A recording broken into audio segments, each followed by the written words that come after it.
안녕하십니까. 오늘도 또 뵙습니다. 어제에 이어 오늘은 열왕기하 23장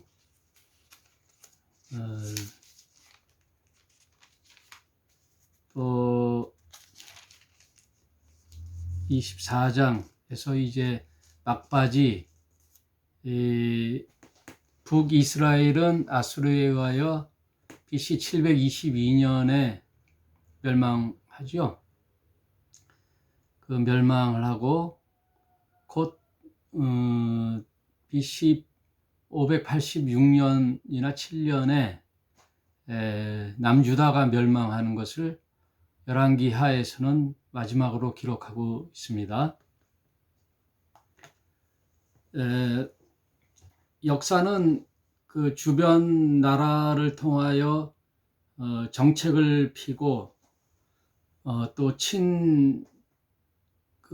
바벨론 정책, 친아수르 정책 또는 또 남서쪽의 애굽의 친애굽 정책, 이 주변 강대국에 의하여 역사는 흘러가는 것 같아도 결정적으로 이스라엘이 멸망하는 원인은 하나님 앞에 범죄하여 우상 숭배함으로써 공의와 정의가 사라지고 하나님의 언약이 파기되고 그렇게 됨으로써 주변 강대국에 의하여 멸망당하는 것 같으나 원인은 이스라엘이 하나님으로부터 떠나 있기 때문에 멸망함을 성경은 이야기해 주고 있어요.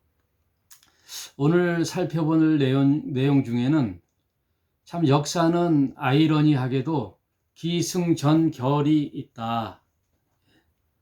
성경 전체의 테마도 창조, 타락, 구원, 종말이라는 테마 속에 인간들의 그 죄의 결과를 통하여 타락을 하고 그 타락한 백성을 하나님이 구원 계획을 세우시고 그 구원의 계획이 어느 정도 진행되어서 하나님의 섭리와 계획 속에 충분한 시간이 흐른 다음에는 결국은 종말을 고하게 되죠. 그래서 창조, 타락, 구원, 종말 이런 테마 속의 역사는 흘러가고 있어요. 인간들의 지혜와 인간들의 능력, 과학과 문명 이런 것들이 인간을 풍요롭게 하고 인간을 좀 더 행복하게 살게 하는 것 같으나 결국은 인간들의 탐욕에 의하여 인간들의 역사는 멸망을 고하게 되어 있죠. 성경의 예언은 희망적이지가 않죠. 인간 편에는.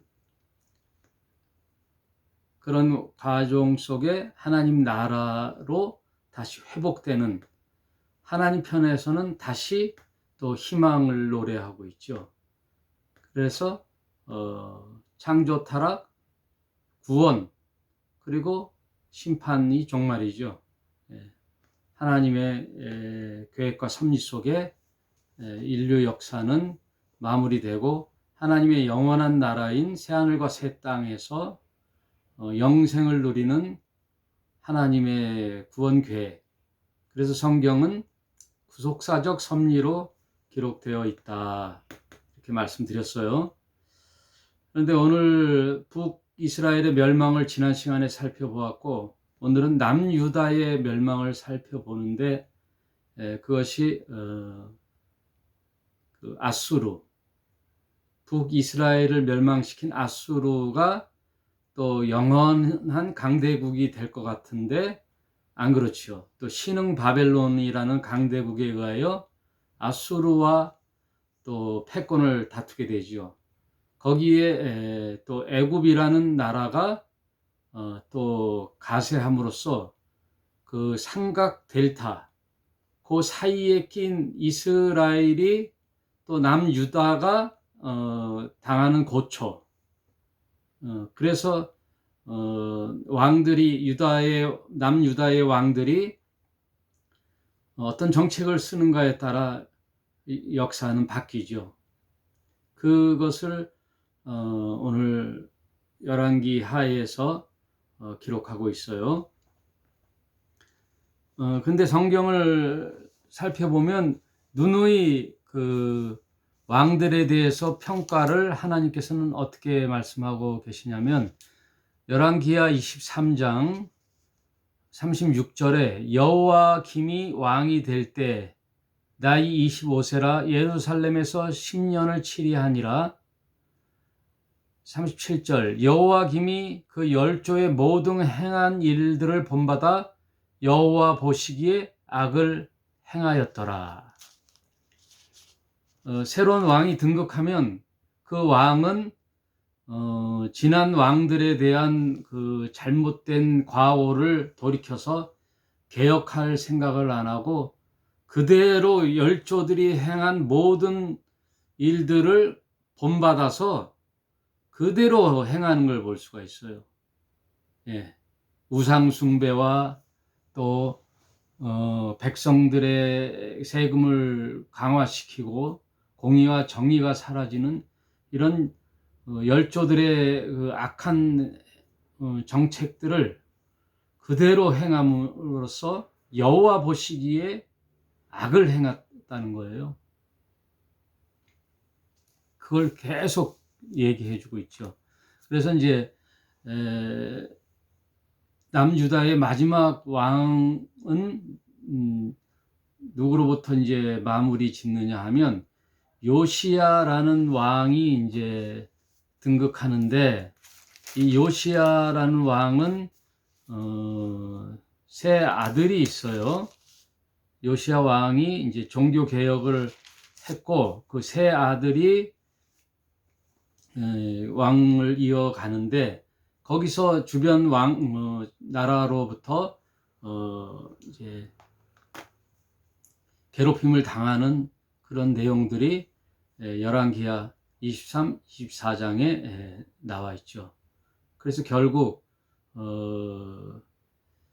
그 갈그미스라는 그 요충지, 갈그미스라는 요충지를 차지하기 위하여 아수르와 신흥 바벨론이 이제 전쟁을 해요.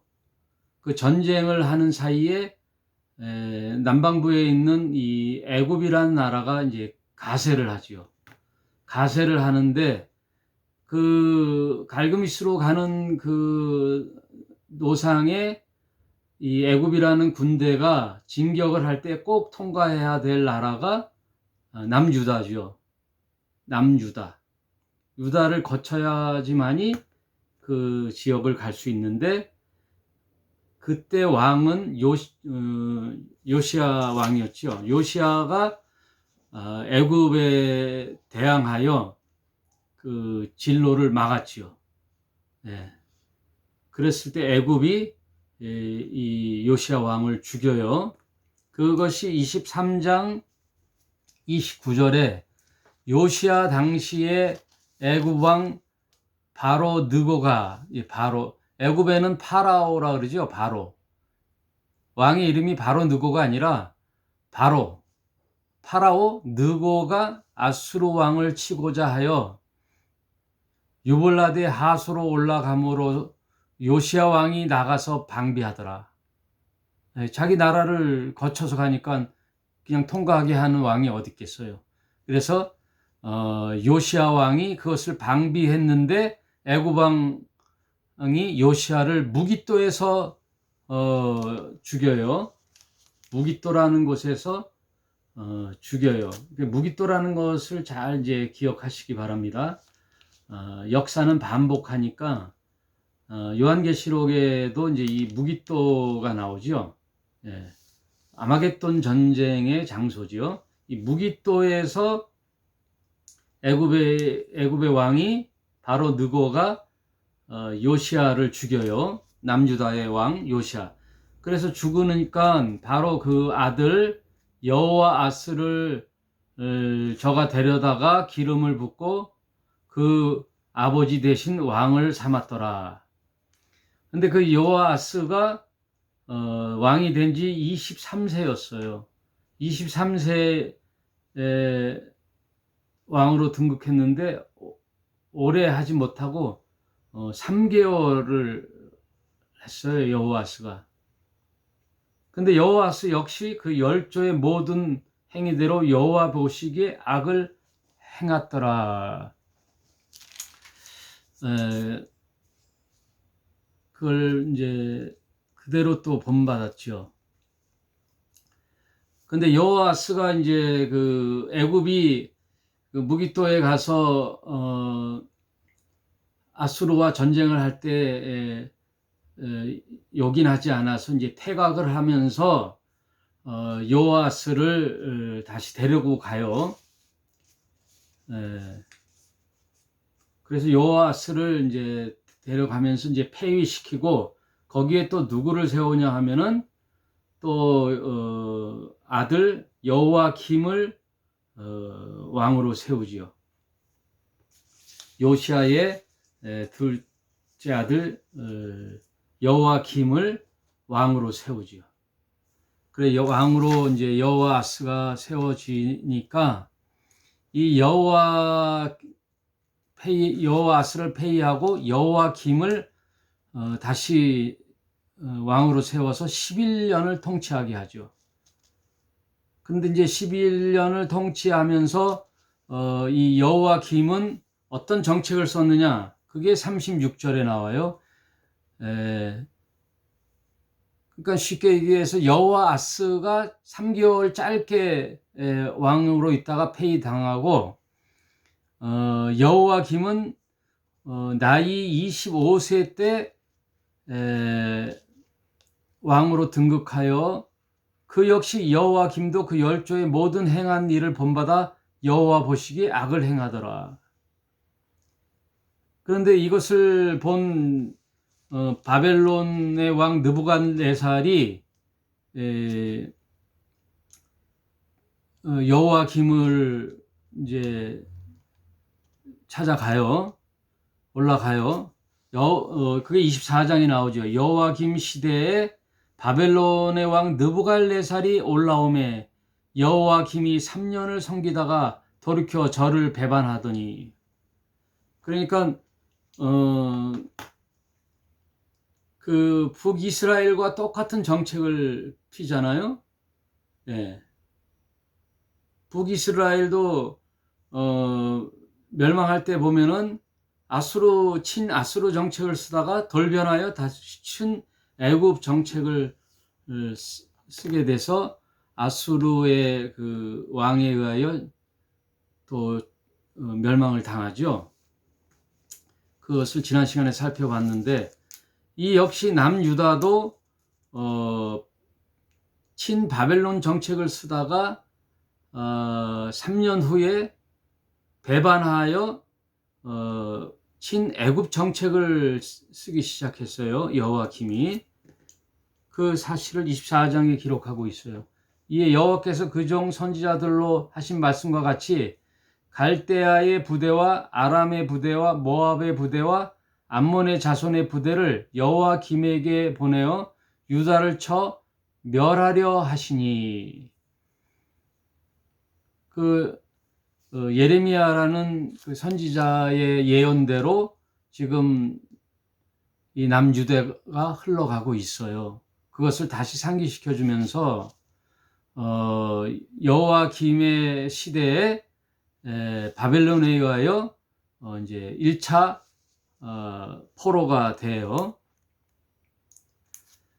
그리고 여호와김은 남은 사족과 모든 행한 일은 유대 왕 역대 지략에 기록되지 아니하였느냐. 여호와김이 그 열조와 함께 잠에 그 아들 여호와김이 대신하여 왕이 되니라. 이제는 그 요아스의 아들 중에 왕으로 이어가다가 여호와김 시대에 그의 아들이 여호와김이 이제 왕에 등극하는 것을 이제 살펴보고 있어요. 근데 그 여호와긴은 18살에 불과해요. 그래서 그 여호와긴 대신 시드기야라는 그 숙부, 말하자면 요아스의 아들이 조카가 여호와긴이 등극하니까 아직 어리잖아요. 그러니까 숙부가 섭정을 하게 되죠. 그 숙부가 이름이 시드기야예요. 시드기야. 그래서 이제 이 시드기야가 남유다의 마지막 왕이죠. 남유다의 마지막 왕. 다시 정리하도록 하겠습니다. 요시아 왕 시대에 세 아들이 있는데 그 세 아들이 아수르와 신흥 바벨론, 애굽이라는 강대국 사이에 패해지기도 하고 전쟁에 나가서 죽기도 하고 또 친 바벨론 정책, 친 애굽 정책 왔다 갔다 하다가 폐위되고 죽기도 하고 이렇게 되죠. 그러니 요시아의 아들, 세 아들, 요아스, 여호와김, 그다음 시드기야, 이렇게 세 왕이 등극을 해요. 그런데 그 중간에 여호와김의 아들인 여호와긴이 통치할 때에는 시드기야가 섭정을 하는 거죠. 시드기야가 왕의 행세를 하는 거죠.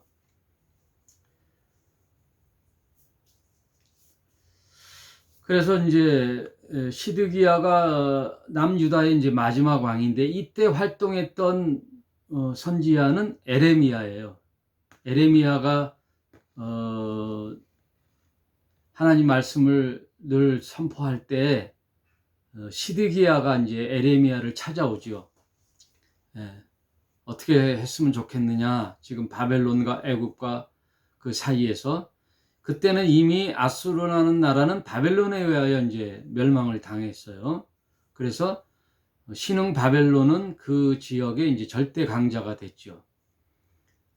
그런 상황에서 시드기야가 자존심을 세울 게 아니라 바벨론에 의하여 그 포로로 잡혀가면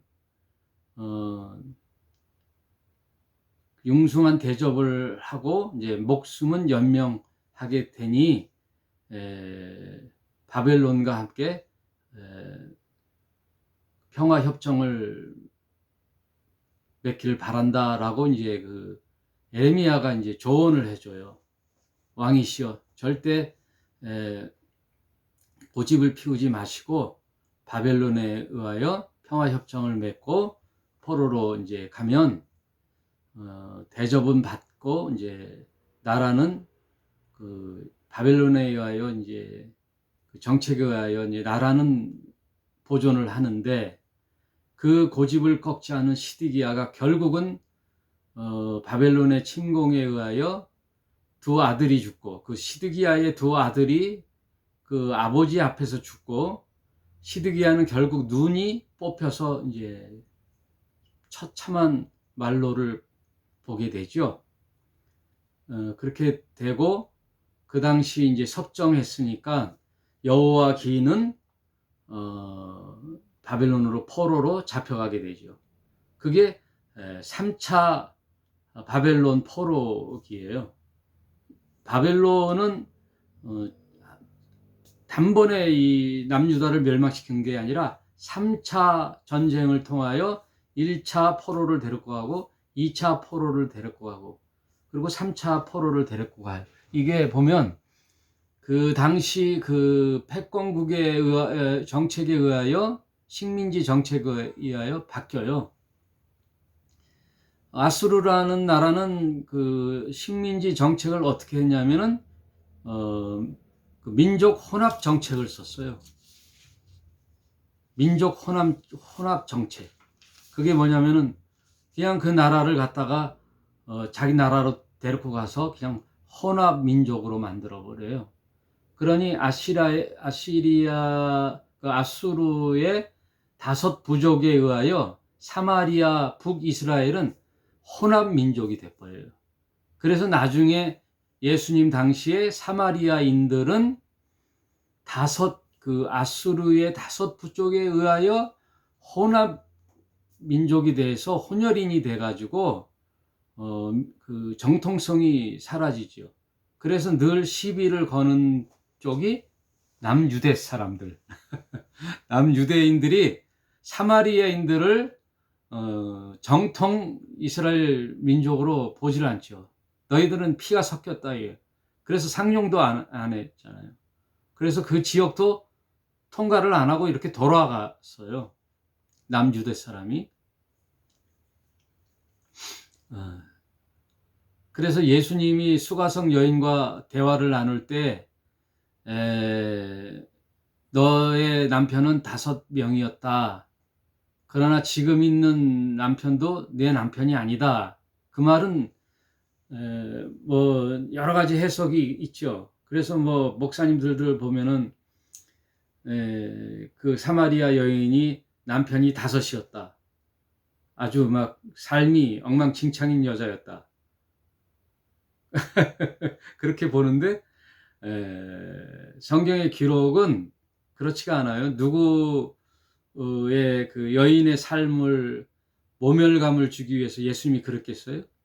그 말이 아니에요. 요한복음을 강의할 때 제가 이 얘기를 했는데 요한복음 3장은 유대인으로서의 대표인 니고데모를 등장시켰고 그 유대인의 그 산헤드린 공회원이며 율법의 선생인 니고데모를 등장시켜서 예수님과 변론하는 모습을 요한복음 3장에서 기록하였고 바로 요한복음 4장은 대표로서의 사마리아의 대표로서의 수가성 여인을 등장시킨 거예요. 그 수가성 여인의 남편이 5 있었다. 지금도 너의 남편은 진정한 너의 남편이 아니다라는 말은 무슨 말이냐? 그 다음에 나오잖아요. 진정한 너의 남편은 그리스도인 나다 그러잖아요. 그리스도를 만나야 참 신랑을 만나야 된다라는 게 요한복음 4장의 결론이잖아요. 그러니까 수가성 여인도 나도 압니다. 그래서 내가 참 그리스도를 기다리고 있습니다. 그가 바로 나다. 그러니 참 신랑은 나야 라는 말이에요. 사마리아 여인의 참 신랑은 바로 나야. 그리스도야 하는 것은 뭐예요? 예수가 사마리아 그 수가성 여인의 남편이 되는 거예요? 그게 아니잖아요. 그거는 사마리아 역사를 얘기해 주는 거예요. 사마리아 역사.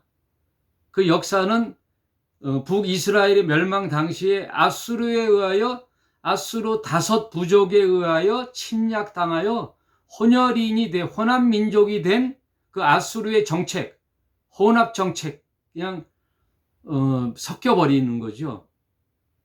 섞여버리는 거죠. 혼합 정책에 의하여 그 나라를 말살시키는 거예요. 우리도 일제 강점기 시대에 성씨를 없애고 이름을 다 바꾸고 민족의 정기인 뭐 이런 것들을 다 없애고 훼손시키고 하는 것들이 그런 그 식민지를 삼은 그 나라의 정책에 의하여 이제 달라지는 거예요. 그러니 그 수가성 여인의 사마리아 여인의 5 남편이었다라는 것은 역사적 사건을 얘기하는 거예요. 그리고 그 당시에 있는 이 시대 남편도 참 남편이 아니다. 그 말은 뭐예요? 로마라는 나라의 강점기로 살잖아요. 식민 치하에 살고 있잖아요. 그러니 이것 역시 진정한 내 남편이 아니다. 그러면 어떤 게 진짜 내 남편이냐? 하나님 나라 그리스도가 이 땅에 오심으로써 그리스도의 나라가 펼쳐짐으로써 너희는 참 신랑을 만나게 될 것이다. 그 얘기예요. 그러니 성경의 이야기는 한 사람의 가정 이야기가 아니에요. 그 가정사를 얘기하는 듯 하지만 결국은 성경 전체에 흐르는 역사적, 구속사적 섭리를 얘기하고 있는 거예요. 그 3장에는 니고데모에 대한 얘기는 남유대아를 대표해서 얘기하는 것이고, 무슨 말씀인지 알겠죠? 그래서 다시 이제 원점으로 돌아와서, 열왕기로 돌아와서, 바벨론 정책은, 식민 정책이 아수르와 다르게 인재 등용 정책을 썼어요. 인재 등용. 그래서 제1차 때 누가 이제 포로로 가냐면, 그때 다니엘이 그 친구들과 함께 포로로 잡혀가요. 그리고 그 인재를 양육하지요. 바벨론에 가서. 비록 적의 나라지만 거기에 인재를 등용해서 정책을 펴는 것이요. 그리고 2차 때는 에스겔이 이제 또 포로로 잡혀가고, 3차 때 여호와긴, 그 당시의 마지막 왕인 여호와긴이 바벨론으로 포로로 잡혀가는데, 그때 느부갓네살 왕이 마지막으로 이 남유다를 침공하면서 어떻게 하냐면은 다 싸그리 그 성전을 파괴하고 늑탈하고 그 안에 있는 모든 기물을 파괴하고 다 그냥 너희 마음대로 해라. 그래서 그 군인들이 들어가서 바벨론 성을 짓밟고 성을 파괴하고 그 안에 있는 모든 놋 조각들을 다 뜯어가고 그 여인네들은 짓밟히고 하는 내용들이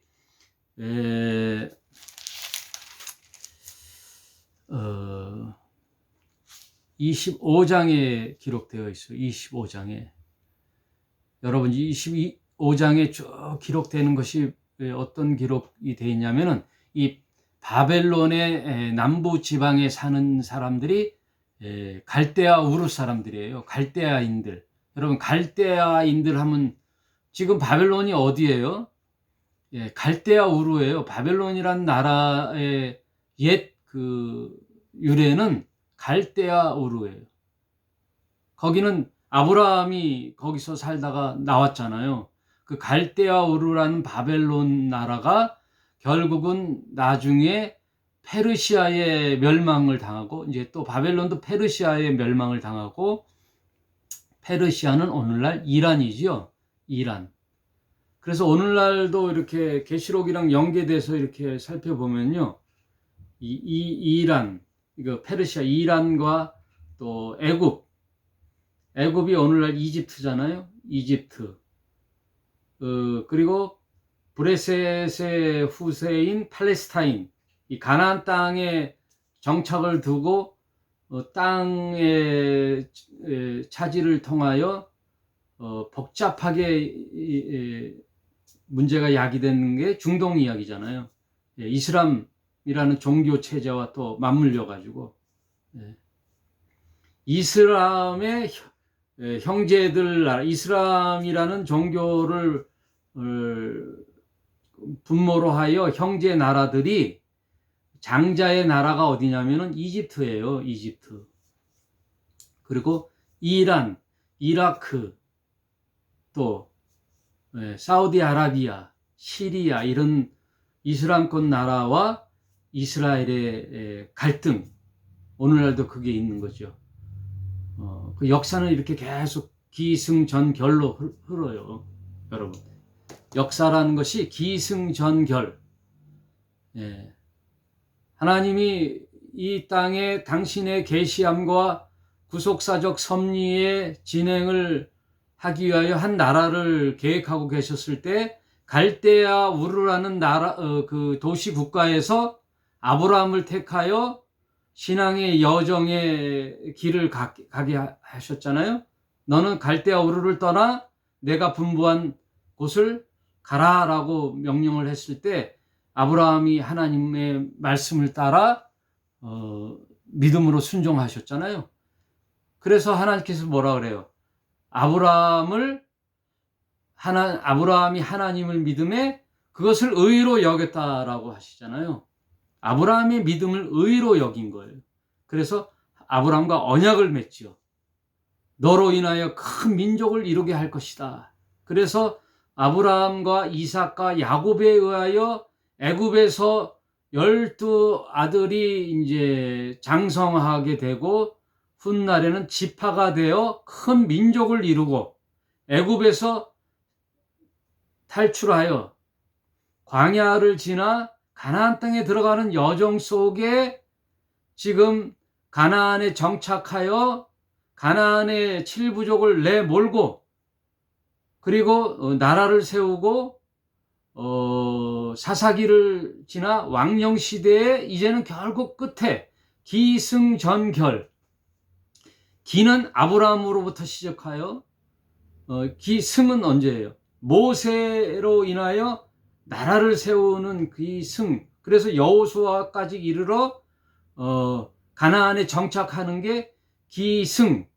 전은 뭐예요? 사사기에 의하여 왕정시대로 이어지는 결은 뭐예요? 왕정시대 끝부분에 와서 또 누구를 맞이하게 돼요? 여러분, 참 역사는 아이러니하죠?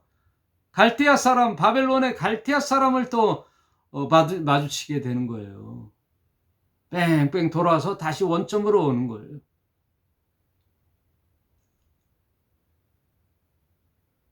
예.